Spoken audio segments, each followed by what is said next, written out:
पहला प्रश्न है, प्रवासी बंगला और मॉडर्न रिव्यू अंग्रेजी जैसे पत्रों के संस्थापक संपादक थे या कौन थे?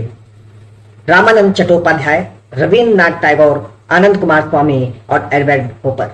तो दोस्तों, प्रवासी और मॉडर्न रिव्यू के संस्थापक और संपादक रामानंद चट्टोपाध्याय थे। कौन थे? रामानंद चट्टोपाध्याय।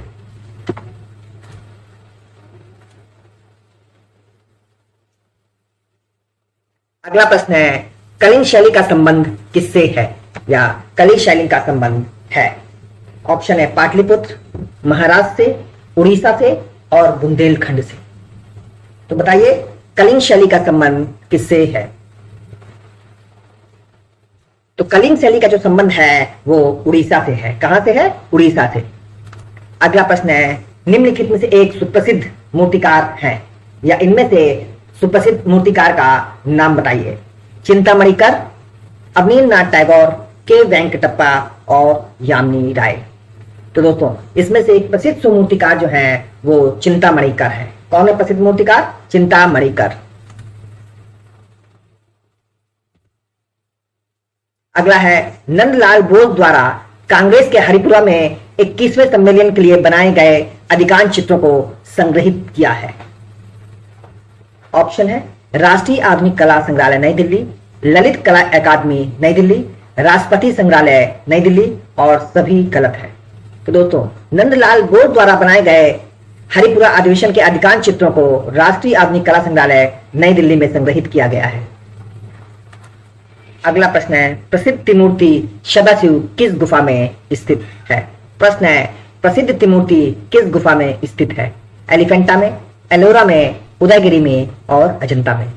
तो दोस्तों, प्रसिद्ध त्रिमूर्ति जो है वो एलिफेंटा में स्थित है। कहां स्थित है? एलिफेंटा में।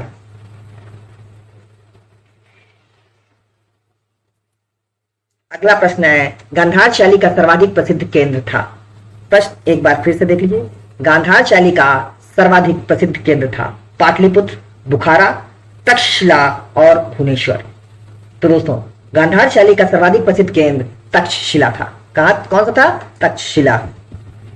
अगला प्रश्न है, उदयगिरी तथा खंडगिरी की गुफाएं किस प्रादेशिक राजधानी के निकट हैं?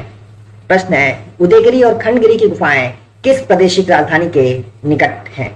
ऑप्शन है पटना, भुवनेश्वर, मुंबई और पाटलिपुत्र। तो दोस्तों, उदयगिरी और खंडगिरी की जो गुफाएं हैं वो मुंबई के निकट हैं। कहां है? मुंबई के निकट।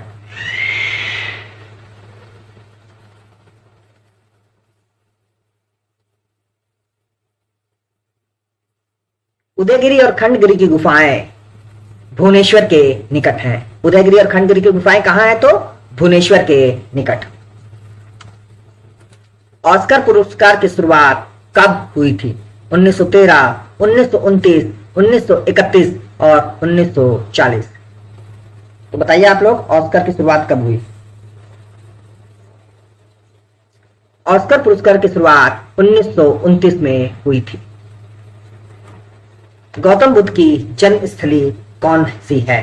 प्रश्न है, गौतम बुद्ध की जन्मस्थली कौन सी है? या प्रश्न ये भी पूछ सकते हैं कि गौतम बुद्ध का जन्म कहां हुआ था? ऑप्शन है बोध गया, लुम्बिनी, वैशाली और सारनाथ। तो दोस्तों, गौतम बुद्ध का जन्म लुम्बिनी में हुआ था। कहां हुआ था? लुम्बिनी में। अगला है, बलेरीना मूर्ति किसके द्वारा बनाई गई है? क्या है? बलेरीना मूर्ति किसके द्वारा बनाई गई है? देगा के द्वारा, कांडेस्की के द्वारा, ब्रांकुसी के द्वारा और हेनरी मूर के द्वारा। तो बताइए आप लोग, किसके द्वारा बनाई गई है बालरीना मूर्ति?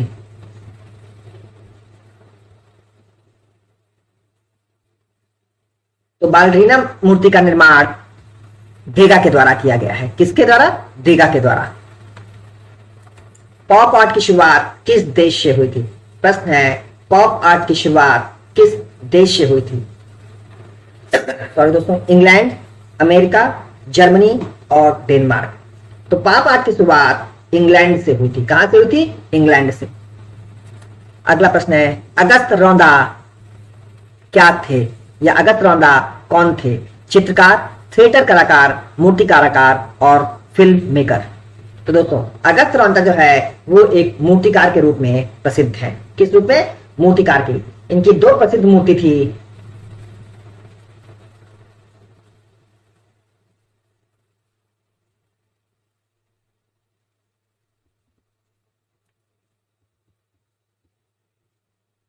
अगला प्रश्न है, तुच्छ वस्तुओं को बड़ा, वास्तविक छवि से भी बड़ा दिखाना निम्नलिखित में से किस मूर्तिकार कला की रीत की मुख्य विशेषता है?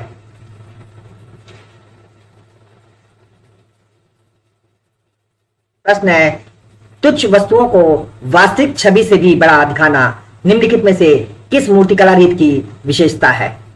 युद्ध पूर्व यूरोपीय यथार्थवादी की, आधुनिकतावादी स्विस मूर्तिकार की, युद्धोपरांत अमेरिकी पॉप कलाकार की और प्रारंभिक दादावाद कलाकार की। तो दोस्तों, तुच्छ वस्तुओं को बड़ा दिखाना युद्धोपरांत अमेरिकन पॉप कलाकार की विशेषता थी। किसकी? युद्धोपरांत अमेरिकन पॉप कलाकार की।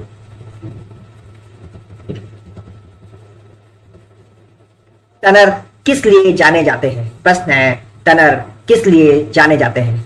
प्रिंट मेकिंग के लिए, भूदृश्य चित्रकार के लिए, मुखाकृति चित्रकार के लिए और मूर्तिकार के लिए। तो बताइए आप लोग किस लिए जाना चाहते हैं टनर?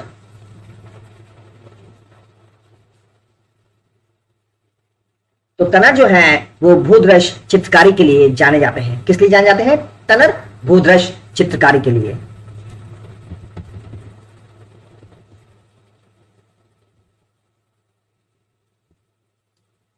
अगला प्रश्न है, अ solar Mittal orbit Stratford London में स्थित 114.5 मीटर ऊंची मूर्ति और प्रेक्ष टावर, इसे किसने डिजाइन किया?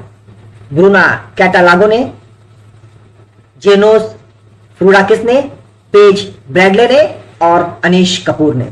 तो दोस्तों, इसे जो है वो अनीश कपूर ने चित्रित किया था या अनीश कपूर ने डिजाइन किया।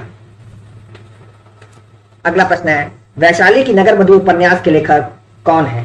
प्रश्न है, वैशाली की नगर वधू उपन्यास के लेखक कौन है? भगवती चरण वर्मा, प्रेमचंद, फिराक गोरखपुरी और आचार्य चतुर्सेन।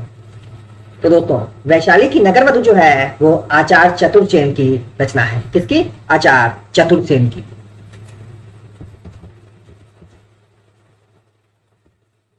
अगला प्रश्न है, लियो स्टोन को ड्राइंग के पश्चात वॉश आउट सोल्यूशन से धोया जाता है ताकि, प्रश्न एक बार फिर से देख लीजिए, लियो स्टोन को ड्राइंग के पश्चात वॉश आउट सोल्यूशन से धोया जाता है ताकि पत्थर अधिक संवेदनीय हो जाता है, ड्राइंग पिगमेंट घुल जाते हैं और ब्रीज पत्थर पर जम जाती है, पत्थर चिकना हो जाता है, पत्थर पर बनाई गई इमेज उभर कर सामने आती है। तो बताइए दोस्तों आप लोग, तो लिथोस्टोन को ड्राइंग के पश्चात वाटर सोल्यूशन में धोया जाता है ताकि पत्थर पर बनाई गई इमेज उभर कर सामने आए। अगला प्रश्न है, रघुवीर सेन धीर क्या थे? प्रश्न है, रघुवीर सेन धीर क्या थे? वाद चित्रकार, मूर्तिकार, कवि और संगीतकार।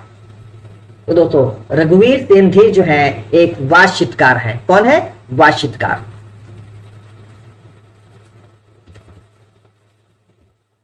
अगला प्रश्न है, सचित्र ग्रंथ तारीखे ए खानदान ए तैमूरिया किस संग्रहालय में है? प्रश्न एक बार फिर से देख लीजिए, सचित्र ग्रंथ तारीखे ए खानदान ए तैमूरिया किस संग्रहालय में है? खुदाबख्श पुस्तकालय पटना, राष्ट्रीय संग्रहालय नई दिल्ली, अल्बर्ट हॉल संग्रहालय जयपुर और भारत कला भवन वाराणसी। तो दोस्तों, सचित्र ग्रंथ तारीखे ए खानदान ए तैमूरिया जो है खुदाबख्श लाइब्रेरी पटना में है। कहां है? खुदाबख्श पुस्तकालय पटना। अगला प्रश्न है, नंदी की सबसे बड़ी मूर्ति कहां स्थित है? प्रश्न है, नंदी की सबसे बड़ी मूर्ति कहां स्थित है? अजंता में, खजुराहो में, बाग में और एलोरा में। इस प्रश्न का उत्तर दोस्तों आप लोगों को देना है। खजुराहो में चतुर्भुज मंदिर किन शासकों द्वारा बनाए गए? प्रश्न है, खजुराहो में चतुर्भुज मंदिर किन शासकों द्वारा बनवाए गए? चालुक्य, चोल, चंदेल और मौर्य। खजुराहो में चतुर्भुज मंदिर जो है वो चंदेल शासकों द्वारा बनवाए गए हैं। किन शासकों द्वारा बनाए गए हैं चतुर्भुज मंदिर? चंदेल शासकों द्वारा। अगला प्रश्न है इंडियन स्कल्पचर एंड आइकोनोग्राफी के लेखक कौन है? प्रश्न है इंडियन स्कल्पचर एंड आइकोनोग्राफी के लेखक कौन है?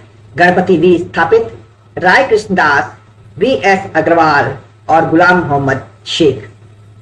तो दोस्तों इंडियन स्कल्पचर एंड आइकोनोग्राफी के लेखक हैं गणपति वी स्थापित। कौन है? गणपति वी स्थापित।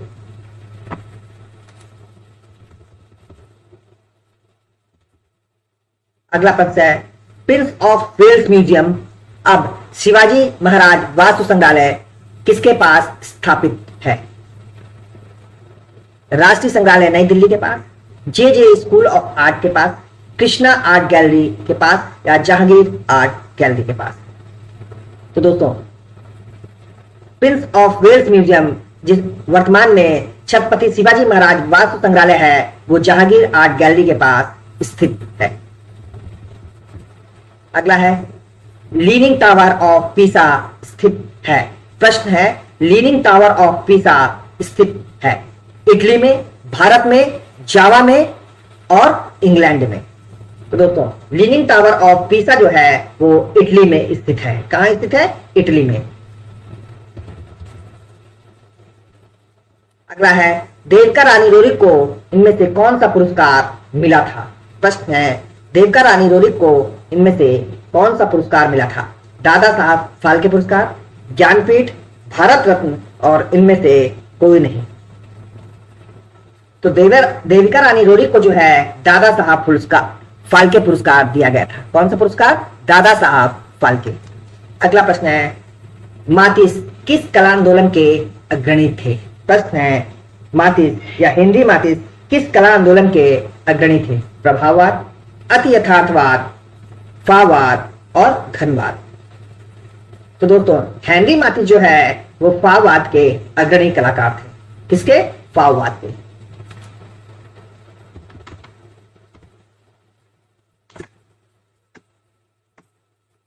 अगला प्रश्न है एक्वाटिंट मेथड की पहचान कीजिए। ऑप्शन है विस्कोसिटी और कोलोग्राफ, ड्राई पॉइंटिंग और मेजोटिंट, इचिंग और रेजिन डस्टिंग, एक्वा डस्टिंग और ड्राई पॉइंटिंग।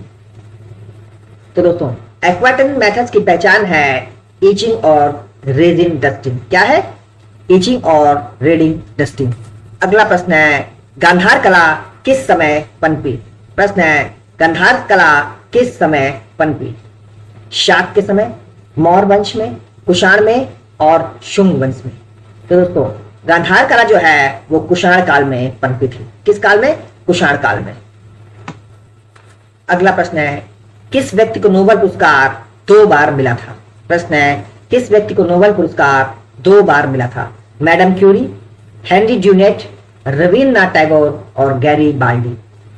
तो दोस्तों मैडम क्यूरी को 2 बार नोबेल पुरस्कार मिला था। किसको? मैडम क्यूरी को। अगला प्रश्न है पुस्तक नॉन ऑब्जेक्टिव के लेखक कौन है? प्रश्न है पुस्तक नॉन ऑब्जेक्टिव के लेखक कौन है? मोहली नागी, नाम गाबो, रोजर फ्राई और मालेविच।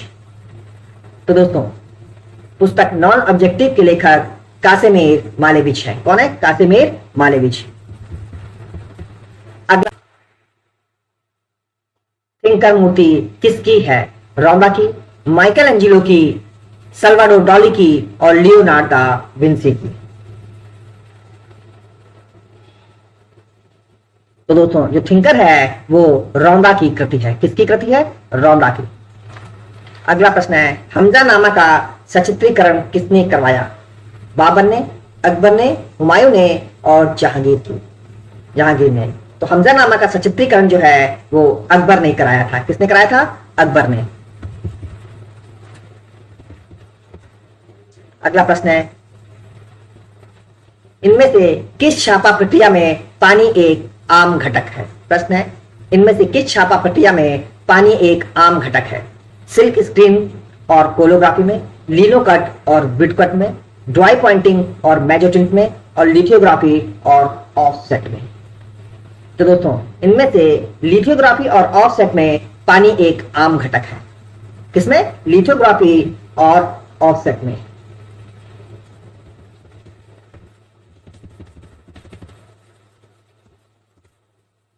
अगला प्रश्न है, विख्यात भित्ति द होली ट्रिनिटी और the tribute money expulsion of Adam and ewe किसके द्वारा बनाए गए?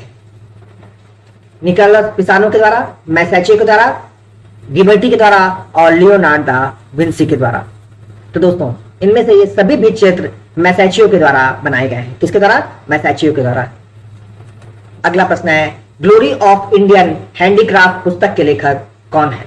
प्रश्न है, ग्लोरी ऑफ इंडियन हैंडीक्राफ्ट पुस्तक के लेखक कौन है?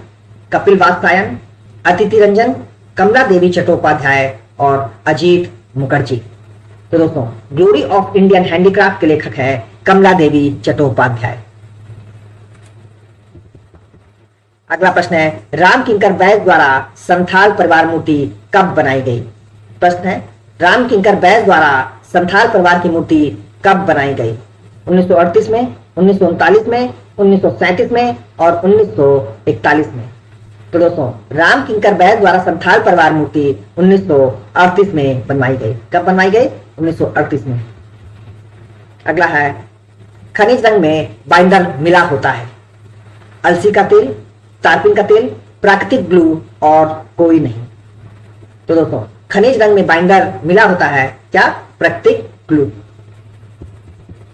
अगला है, शिक्षक बुद्ध का चित्र किस गुफा में चित्रित है? प्रश्न एक बार फिर से देखिए, शिक्षक बुद्ध का चित्र किस गुफा में चित्रित है? एलोरा, अजंता, बाघ और एलिफेंटा। तो दोस्तों शिक्षक बुद्ध का चित्र अजंता में चित्रित है। कहां चित्रित है? अजंता में। छापा चित्रण में प्रयुक्त अस्फाल्टम को निम्नलिखित किस नाम से जाना जाता है? नाइट्रिक एसिड, बिटुमेन, चारकोल और रेजिन। तो दोस्तों छापा चित्रण में प्रयुक्त अस्फाल्टम को बिटुमेन के नाम से भी जाना जाता है। किस नाम से? बिटुमेन। अगला प्रश्न है, पीतल नगरी किसे कहते हैं? फिरोजाबाद, मुर्शिदाबाद, फर्रुखाबाद और मुरादाबाद। तो पीतल नगरी जो है वो मुरादाबाद को कहा जाता है। किसे कहा जाता है? मुरादाबाद को। अगला प्रश्न है, मौला राम कौन थे? मूर्तिकार, गीतकार, चित्रकार और संगीतकार। तो दोस्तों मौला राम जो थे एक चित्रकार के रूप में जाने जाते हैं। अगला प्रश्न है, रामधारी सिंह दिनकर को किस ग्रंथ के लिए ज्ञानपीठ पुरस्कार मिला था?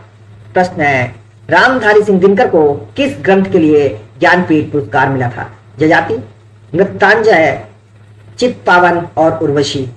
तो दोस्तों रामधारी सिंह दिनकर को उर्वशी के लिए ज्ञानपीठ पुरस्कार दिया गया। किस लिए? उर्वशी के लिए। अगला प्रश्न है, रंगीन कांच की खिड़कियों की कला किस समय प्रारंभ हुई? प्रश्न है, रंगीन कांच की खिड़कियों की कला किस समय प्रारंभ हुई? गोथिक, बजंटाइन, बरोक और कोई नहीं। तो दोस्तों रंगीन कांच की खिड़कियों की कला गोथिक काल में या गोथिक कला के समय प्रारंभ हुई। अगला है, स्वतंत्र भारत के प्रथम भारतीय गवर्नर जनरल कौन थे? प्रश्न है, स्वतंत्र भारत के प्रथम भारतीय गवर्नर जनरल कौन थे? ऑप्शन है मोहम्मद अली जिन्ना, पंडित जवाहरलाल नेहरू, लॉर्ड माउंटबेटन और डॉक्टर राजगोपालाचारी। तो दोस्तों स्वतंत्र भारत के प्रथम भारतीय गवर्नर जनरल डॉक्टर राजगोपालाचारी थे। कौन थे? राजगोपालाचारी। अगला प्रश्न है, यूरोप की कला के पुनर्जागरण काल का प्रमुख कलाकार कौन था? प्रश्न एक बार फिर से देख लें, यूरोप की कला के पुनर्जागरण काल का प्रमुख कलाकार कौन था?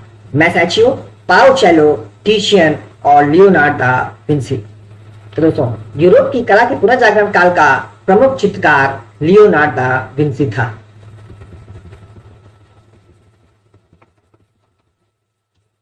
अगला प्रश्न है, एक प्रणाली जो पाठ को अन्य दृश्य सामग्रियों के साथ मिश्रित करके कैमरा, रेडी, आर्टवर्क के उत्पादन को सुविधाजनक बनाती है। ऑप्शन है डीटीपी, संख्यात्मक अंक प्रणाली, ब्रेल और सॉफ्टवेयर।